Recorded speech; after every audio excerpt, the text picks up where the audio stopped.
Good morning, everybody. Welcome back to Homesteading Off the Grid. You know, I'm going to share a view of the homestead with you when we're finished like I always do, but I want to share one with you here at the beginning too, because this is probably going to be gone. I don't know if it's showing up right through this phone, but there's like a mist coming off the pond down there. It looks like a fog there because it rained like all night, and it's just creating a beautiful scene down there. It's like magical. It's absolutely gorgeous, and I'd say once I talk here for 15 minutes or so, that sun might just burn through that, so I wanted to, hopefully you got a good glimpse of that. Guys, I'm going to talk a little bit with you this morning here about critical people being criticized. We all know what this is like, and I'm going to share with you one little secret I learned from a very wise man, an Englishman named Ray, who I spent quite a bit of time with there for a number of years when I lived in the Philippines, on how to deal with critical people. It will save you so much grief. It will save you so much time, so much emotion. And I've just been thinking about this for the last 24 hours or so, because as you know, no matter where we go, no matter what we do, somebody is going to criticize what we do and how we do it. It's just, and no matter our best intentions, we're trying to help other people, or maybe we're just trying to live the life we want to live and be happy, somebody's always going to criticize us. And there's an old story, many of you have probably heard it, that really paints the picture as best as could be painted. And it's a story of an older couple, a man and a woman, walking a donkey to market. They're going down the road, and they pass a couple of people, and these people say, look at them, they're idiots. They've got a perfectly healthy donkey, and they're both walking to market. It's so far. They could be riding that donkey and make it, so much easier on themselves. So the man and the woman, they get up on the donkey and they start riding the donkey. And the next group of people they pass sees them and they say, gosh, look at them, two people on one donkey. They are so cruel. That is cruelty to animals. We should call the authorities and report them. So the guy, the man, he says, okay, here, honey, he says to his wife, you ride the donkey. This is too much weight for the donkey. So then they're going down the road and they pass the next small group of people and they say, wow, look at that. That guy's an idiot. His wife's younger than him, obviously, and she's probably in better health or fitness, and she's really taking advantage of him, making him walk while she rides the donkey. She's just, she's terrible. So they trade positions. The man's riding the donkey, the wife's walking. The next group of people they pass says, wow, look at that. He is just a male chauvinist. He's, he's riding the donkey, making his wife walk. He's such a pig. He's so terrible. So then finally the guy gets off and he says to his wife, hey, let's carry this donkey. So they throw the donkey up on their shoulders, take off walking towards market. The next group of people they pass says, wow, look at them, what idiots. They're carrying the donkey. They should be riding it. So this story just kind of shows that, in that situation, there were 4 or 5 different ways in which this couple could have traveled with that donkey, and every single way they did was criticized by somebody. And folks, that's life, isn't it? I mean, no matter what we do, no matter how good our intentions, no matter, and usually it's with things that don't even involve other people. It has nothing to do with them, but they look for a way to criticize us anyway.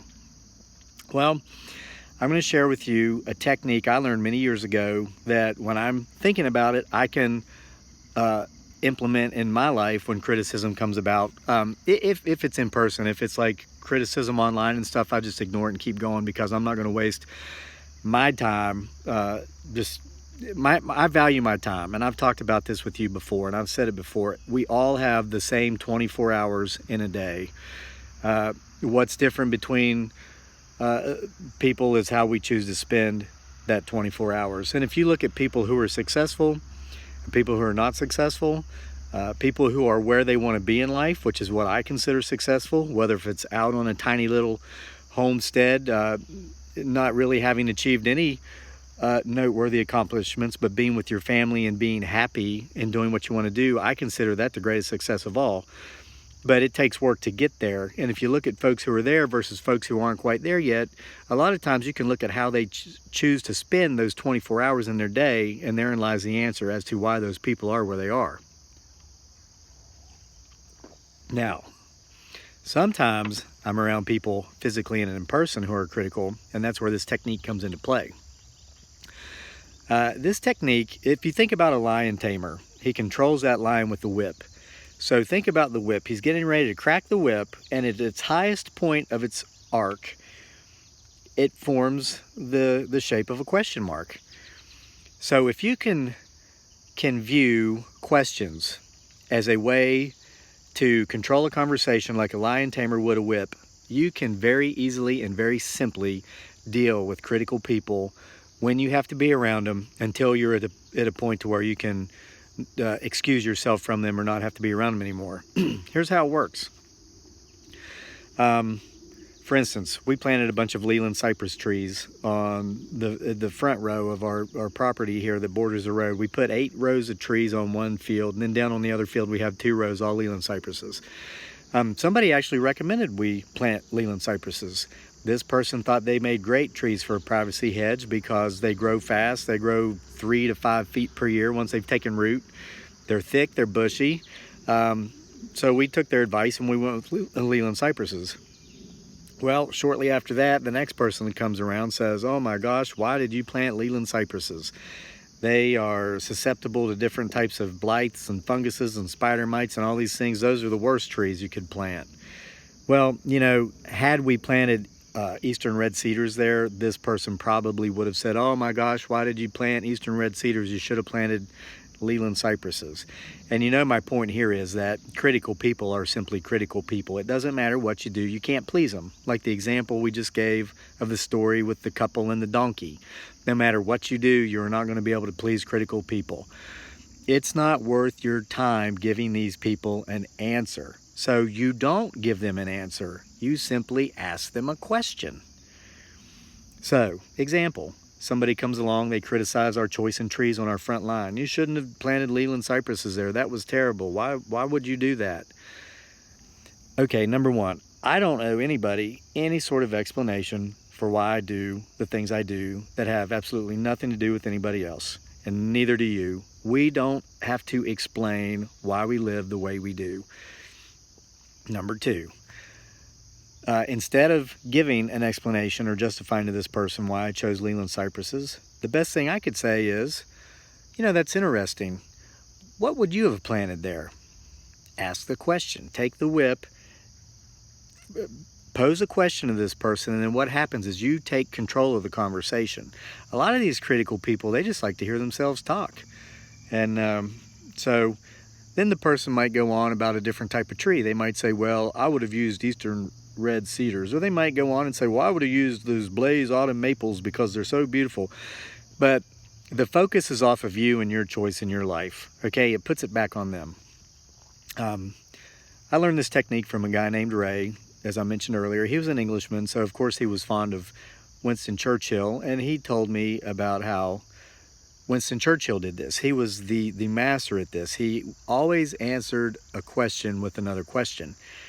And he was asked repeatedly by people in the media, journalists. They would say, "Prime Minister Churchill, we heard that you always answer questions with another question. Is this true?" And his answer would be, "Now, who told you that?"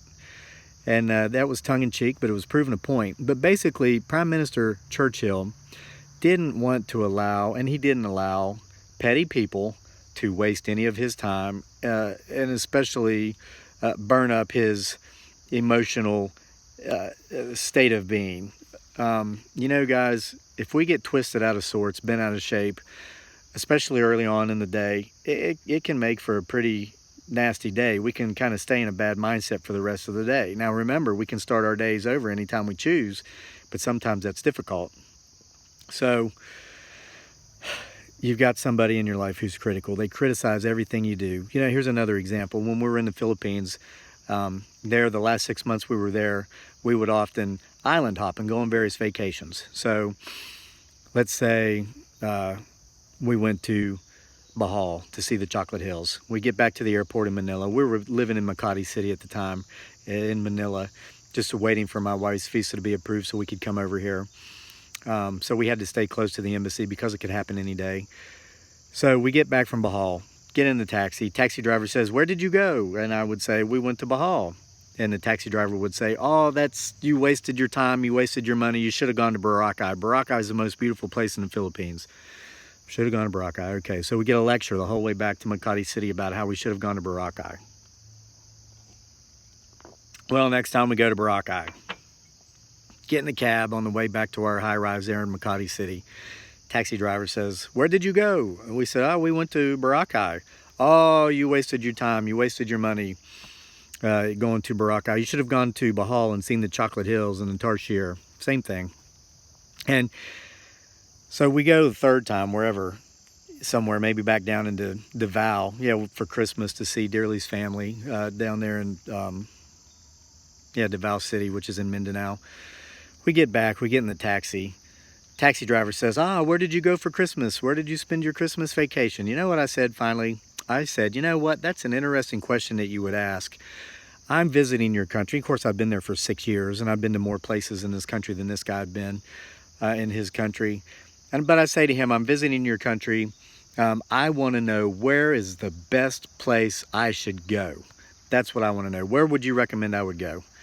And then he starts talking. I turn around and start talking to my wife and son and completely tune him out. And he yipper-yapped the rest of the way to our condo there in Makati City about wherever. But the thing was, and the point is, I didn't care. But had I answered his question, had I said we went to Davao, I know it would have come. He would have told me how we should have gone somewhere else for Christmas. And you get my point. I mean, I'm kind of just beating a drum here over and over. You get my point. I make it quite clear.